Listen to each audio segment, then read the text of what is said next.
ونعوذ بالله من شرور أنفسنا ومن سيئات أعمالنا من يهده الله فلا مضل له ومن يضلل فلا هادي له ونشهد أن لا إله إلا الله وحده لا شريك له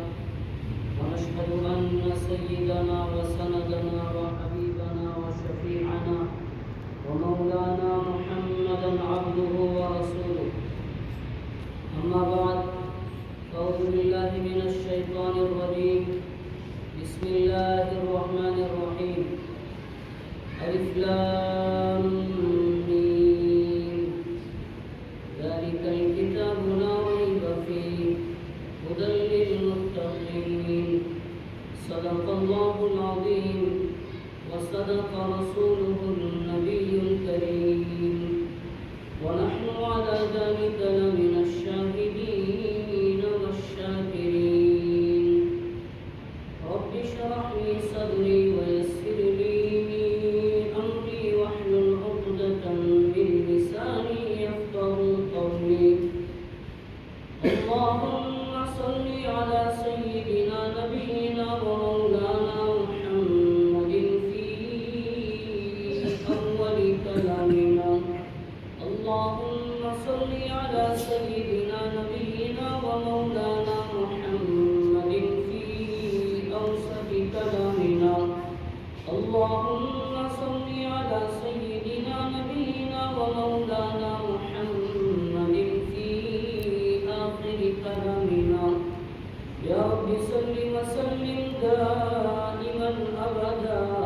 على حبيبك خير الخلق كلهم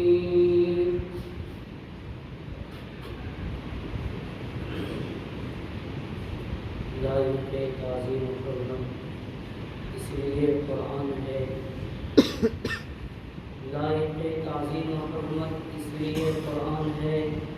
خالق ارض و سما کا آخری فرمان ہے تلاوت بھی ثواب اس کی سماعت بھی ثواب ہے تلاوت بھی ثواب اس کی سماعت بھی ثواب اللہ اللہ کیا کلام پاک کا فیضان ہے جب سے اللہ نے کیا انسان پہ نزول جب سے اللہ نے کیا انسان پہ قرآن کا نزول جب سے اللہ نے کیا انسان پہ قرآن کا نزول رشک کے قابل فرشتوں کے لیے انسان ہے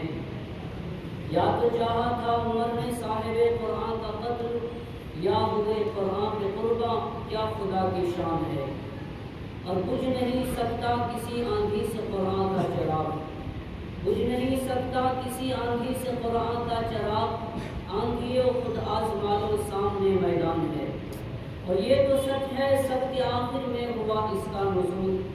یہ تو سچ ہے سب کے آخر میں ہوا اس کا نزول مرتبے میں سب سے اول رتبہ قرآن ہے کر سکا رد و بدل اس میں نہ کوئی آج تک کر سکا رد و بدل اس میں نہ کوئی آج تک کس قدر مضبوط و جامع من نوعن قرآن ہے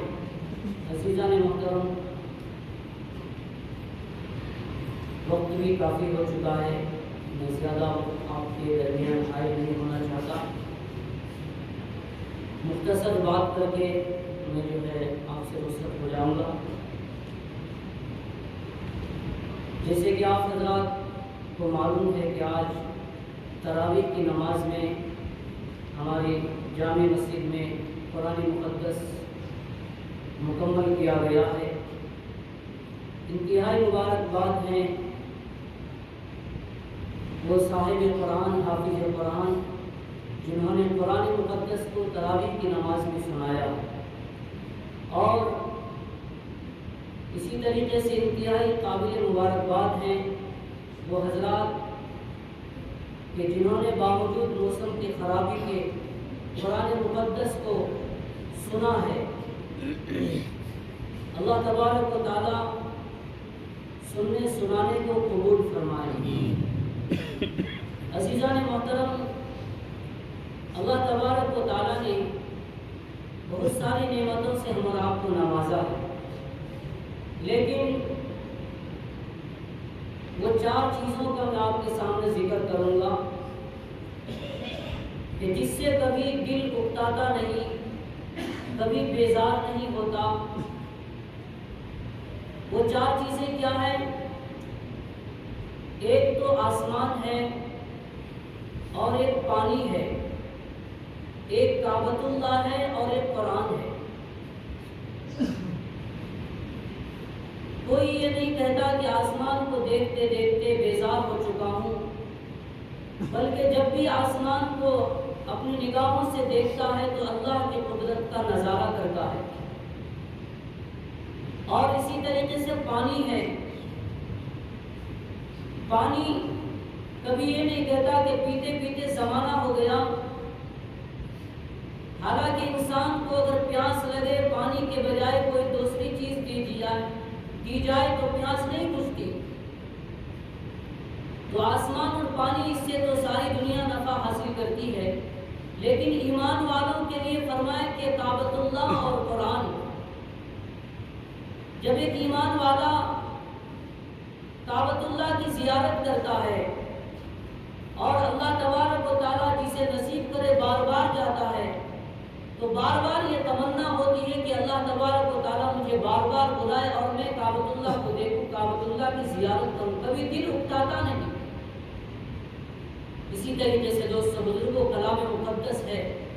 قرآن مجید ہے، اللہ کا کلام ہے۔ اس کا مزہ تو عجیب ہی ہے کہ کبھی دل اکتاتا نہیں کہ آدمی قرآن مقدس کھول کر پڑھے تو وہی مزہ، قرآن کو نماز میں پڑھے تو وہی مزہ، قرآن کو نفل میں پڑھے تو وہی مزہ، قرآن کو تراویح کی نماز میں پڑھے تو وہی مزہ، قرآن مقدس کو رات میں پڑھے تو وہی مزہ، دن کو پڑھے تو وہی مزہ۔ یہی قرآن اگر حافظ قرآن اپنی زبان سے سنائے تو وہی مزہ، قاری قرآن اپنی زبان سے سنائے تو وہی مزہ، یہی قرآن جب منبر و محراب سے خطیب سنائے تو وہی مزہ۔ اتنا ہی نہیں بلکہ فرمایا کہ اس کلام مقدس کے ایک ایک حرف پر اللہ تبارک و تعالیٰ ایک حرف پر 10 نیکیاں عطا فرماتا ہے اور 10 درجے بلند کرتا ہے، 10 گناہوں کو معاف کرتا ہے۔ دوستو بزرگوں، صرف یہیں تک بات ختم نہیں ہوتی کہ پڑھنے والا پڑھتا ہے، اللہ تبارک و تعالیٰ ایک حرف پر 10 نیکیاں عطا فرماتا ہے، جو سنتا ہے اللہ تبارک و تعالیٰ ان کو بھی 10 نیکیاں عطا فرماتا ہے۔ تو قرآن کا پڑھنا بھی عبادت، سننا بھی عبادت۔ یہ کلام مقدس دوستو بزرگوں، جب بھی آپ کوئی کتاب پڑھتے ہیں، کتاب کھولتے ہیں، تو پہلے صفحے میں جو کتاب جس نے لکھا ہے اس کا نام ہوتا ہے، اور دنیا کی اور بہت ساری کتاب ہیں معلومات کے لیے۔ اس کتاب کو آپ 1 مرتبہ پڑھیں گے، 2 مرتبہ پڑھیں گے، تیسری مرتبہ پڑھیں گے تو آپ کا دل اکتا جائے گا۔ لیکن کلام مقدس وہ کتاب ہے کہ جس کے دل میں اللہ کی محبت ہے، قرآن کی عظمت ہے، جس کو قرآن سے محبت ہے، وہ 1 مرتبہ پڑھتا ہے، دوسری مرتبہ پڑھتا ہے، تیسری مرتبہ پڑھتا ہے، بار بار پڑھتا ہے، لیکن دل کی پیاس نہیں بجھتی۔ تو یہ قرآن مقدس ہے۔ اس قرآن مقدس میں 114 سورتیں ہیں۔ سورہ فاتحہ کے بعد جو سورت ہے الف لام میم ذالک الکتاب لا ریب فیہ ھدی للمتقین۔ الف لام میم یہ حروف مقطعات میں سے ہے، جس کا علم اللہ ہی تو ہے، اللہ کے علاوہ کسی کو اس کا علم نہیں ہے۔ لیکن لکھنے والوں نے لکھا ہے کہ الف سے اللہ کی ذات ہے، اور لام سے جبرائیل ہے، اور میم سے محمد رسول اللہ صلی اللہ علیہ وسلم کی ذات اقدس ہے۔ یعنی اللہ تبارک و تعالیٰ نے کہا ہے کہ کہیں ایسا نہ ہو کہ تم قرآن پڑھتے جاؤ اور پڑھنے کے بعد تمہیں قرآن کے اوپر شک آ جائے، تم قرآن کے اوپر شبہ ظاہر کرنے لگو، تم قرآن پر شک کرنے لگو کہ پتہ نہیں یہ کسی مخلوق کا کلام کلام ہے، کسی دیوانے کا کلام ہے، نعوذ باللہ کسی شرابی کا کلام ہے، نعوذ باللہ کسی مجنون کا کلام ہے، جیسے کہ کفار و مشرکین میرے آقا جناب رسول اللہ صلی اللہ علیہ وسلم کو کہا کرتے تھے۔ اس لیے اللہ تبارک و تعالیٰ نے فرمایا کہ سب سے پہلے جو ہے الف اور لام اور میم پر غور کرو۔ الف سے اللہ کی ذات ہے، لام سے جبرائیل ہے اور میم سے جناب رسول اللہ صلی اللہ علیہ وسلم کی ذات ہے، محمد رسول اللہ صلی اللہ علیہ وسلم کی ذات ہے۔ ذالک الکتاب لا ریب فیہ، یہ وہ کتاب ہے جس میں شک کی کوئی گنجائش نہیں ہے، جس میں کوئی شک کی گنجائش نہیں ہے۔ اگر شک کرنا ہو تو پہلے الف پر کرو، اگر شک کرنا ہو تو پہلے لام پر کرو، اگر شک کرنا ہو تو پہلے میم پر کرو۔ کیوں؟ اس لیے کہ الف سے اللہ کی ذات ہے، یعنی اللہ تبارک و تعالیٰ قرآن کو اتارنے والا ہے، قرآن کو نازل کرنے والا ہے، اور لام سے جبرائیل ہے، یعنی اللہ کہہ رہا ہے کہ میں قرآن کو اتار رہا ہوں، میں قرآن کو نازل کر رہا ہوں۔ لام سے جبرائیل ہے، جبرائیل کہتا ہے میں قرآن کو لا رہا ہوں، اور میم سے محمد رسول اللہ صلی اللہ علیہ وسلم کی ذات ہے۔ میرے آقا سرور کونین جناب رسول اللہ صلی اللہ علیہ وسلم یہ کہتے ہیں کہ میرے سینے میں اس قرآن کو اتارا جا رہا ہے۔ میرے دوست بزرگوں، میں یہ کہنا چاہ رہا ہوں، جو قرآن کے اوپر انگلی اٹھاتے ہیں، جو قرآن کے اوپر شک کرتے ہیں، میں یہ کہنا چاہ رہا ہوں کہ اگر شک کرنا ہو تو الف پر کرو، اگر شک کرنا ہو تو لام پر کرو، اگر شک کرنا ہو تو میم پر کرو۔ ارے الف پر شک کرو گے تو دہریہ بن جاؤ گے، اگر لام پر شک کرو گے تو کافر بن جاؤ گے، اگر میم پر شک کرو گے تو محمد رسول اللہ صلی اللہ علیہ وسلم کے منکر کہلاؤ گے۔ یہ وہ کلام مقدس ہے۔ عزیزان محترم، اللہ تبارک و تعالیٰ نے اس کلام مقدس کو نازل کر کے اللہ تبارک و تعالیٰ نے اس کی حفاظت کی خود ذمہ داری لی ہے۔ اِنَّا نَحْنُ نَزَّلْنَا الذِّكْرَ وَإِنَّا لَهُ لَحَافِظُونَ، کہ میں نے اس قرآن کو نازل کیا ہے اور اس کی حفاظت بھی میں خود کروں گا۔ دوستو بزرگوں،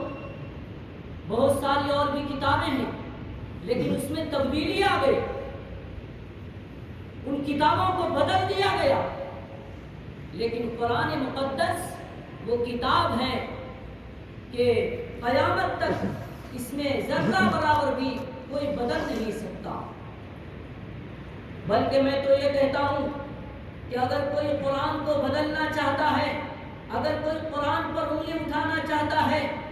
آپ نے وہ دیکھا کہ ہندوستان کے سرزمین میں ایک وہ بدبخت انسان جنہوں نے قرآن پر انگلی اٹھایا اور قرآن پر شک کیا، اور اس نے کہا کہ قرآن سے اتنی آیتوں کو نکال دیا جائے، اللہ کی ذات کسی کا محتاج نہیں ہے۔ میرے دوستو بزرگوں، اللہ تبارک و تعالیٰ کی ذات بے نیاز ہے، اللہ تبارک و تعالیٰ کسی کا محتاج نہیں ہے۔ وہ قرآن کی مقدس آیتوں کو نکالنے چلا تھا، اللہ تبارک و تعالیٰ نے اس کو ایمان سے، اسلام سے نکال کر وہ نتیجہ کیا ہے۔ دوستو بزرگوں کی دنیا دیکھ رہی ہے،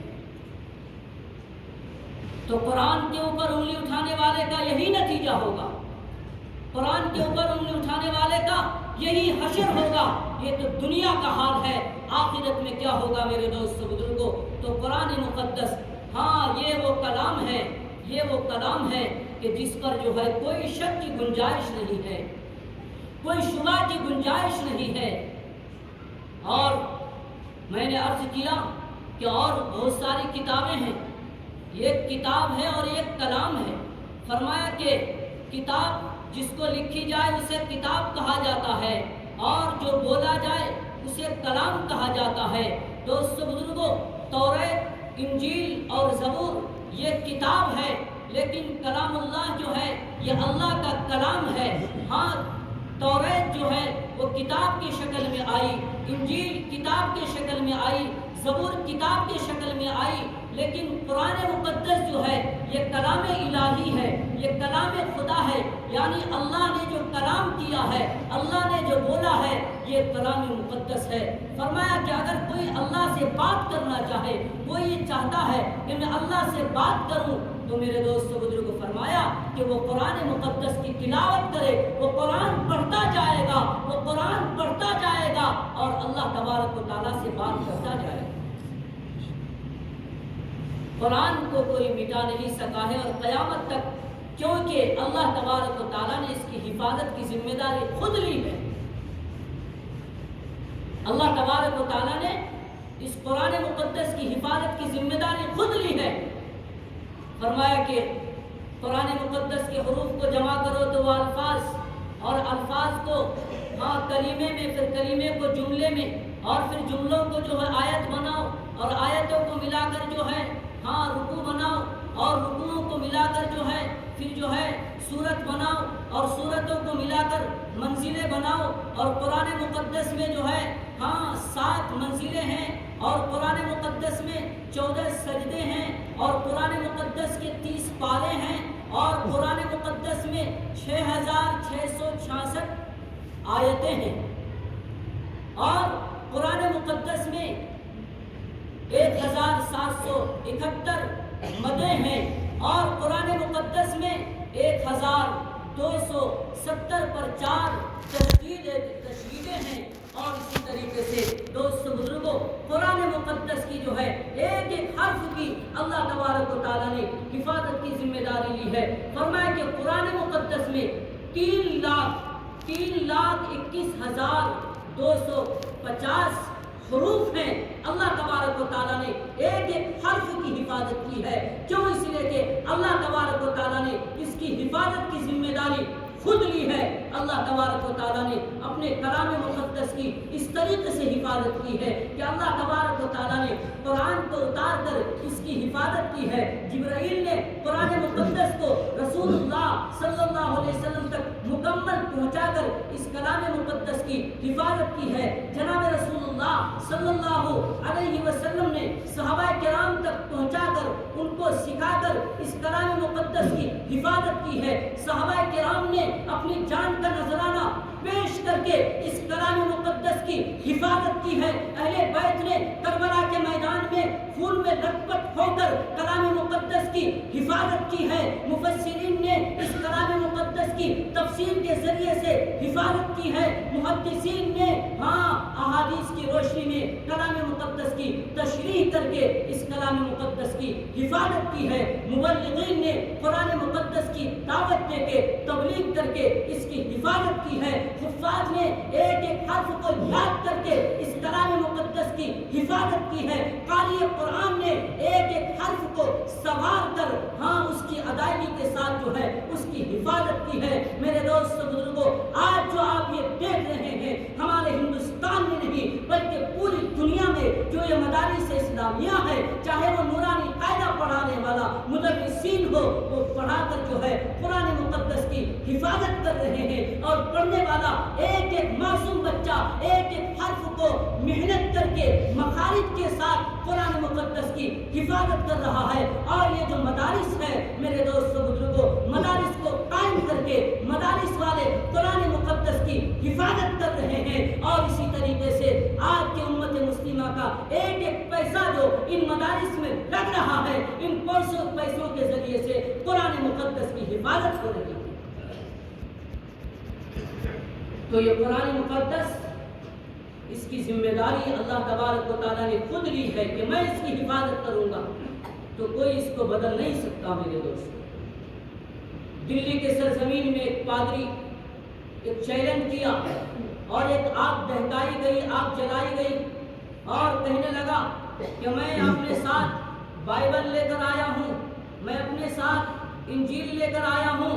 اور مسلمانوں کو چیلنج کیا کہ کوئی ہے جو میرا مقابلہ کرے، میرے چیلنج کو قبول کرے۔ کیا چیلنج تھا کہ دہکتی ہوئی آگ میں میں اپنی کتاب کو ڈال دوں گا، میں بائبل کو ڈال دوں گا، انجیل کو ڈال دوں گا۔ مسلمانوں کو چیلنج کیا جا رہا ہے کہ تم بھی لاؤ، اپنے کلام مقدس کو لاؤ اور تم بھی آگ میں ڈال دو، پتہ چل جائے گا کہ کون سی کتاب سچی ہے، کون سی جھوٹی ہے، کس کتاب کے ماننے والے سچے ہیں، کس کتاب کے ماننے والے جھوٹے ہیں۔ جو کتاب جل جائے وہ کتاب جھوٹی ہے، نعوذ باللہ، اور جو کتاب جل جائے اس کے ماننے والے جھوٹے ہیں، اور جو بچ جائے آگ میں، جس کی حفاظت ہو جائے فرمایا ہاں چیلنج کیا کہ جس کی حفاظت ہو جائے، جس کی آگ سے جو کتاب بچ جائے جلنے سے، اس کے ماننے والے سچے ہیں۔ میرے دوست بزرگوں، پوری دلی میں تہلکا مچا ہوا تھا، لوگ پریشان تھے کون اس کا مقابلہ کرے، کون اس کے چیلنج کو قبول کرے۔ شاہ و محدث دہلوی رحمت اللہ علیہ، شاہ ولی اللہ کے فرزند شاہ عبدالعزیز رحمت اللہ علیہ کے کان میں آواز پہنچی۔ لوگوں نے کہا کہ حضرت یہ چیلنج کیا جا رہا ہے، مسلمانوں کو چیلنج کیا جا رہا ہے، مسلمانوں کو جو ہے یہ چیلنج کیا جا رہا ہے کہ اپنا کلام مقدس لے کر آؤ، اور میں اپنی کتاب آگ میں ڈالتا ہوں، تم بھی اپنی کتاب آگ میں ڈالو۔ حضرت چل پڑے۔ چلتے چلتے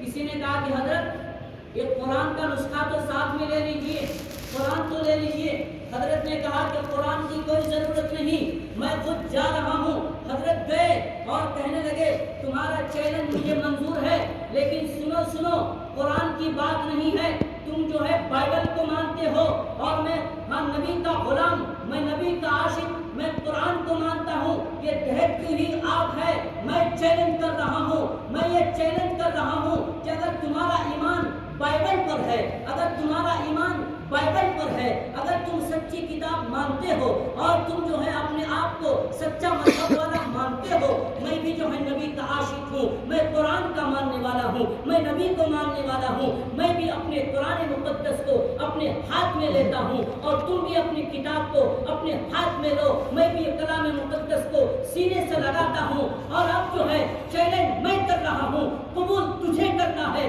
کرنا کیا ہے کہ میں سینے سے قرآن لگا کر آگ میں چھلانگ لگانے کے لیے، آگ میں کودنے کے لیے تیار ہوں، اور تو بھی جو ہے بائبل کو سینے سے لگا کر آگ میں کود جا۔ ابھی پتہ چل جائے گا کہ کس کا مذہب جھوٹا ہے، کس کی کتاب جھوٹی ہے۔ میرے دوست بزرگوں، اتنا بولنا تھا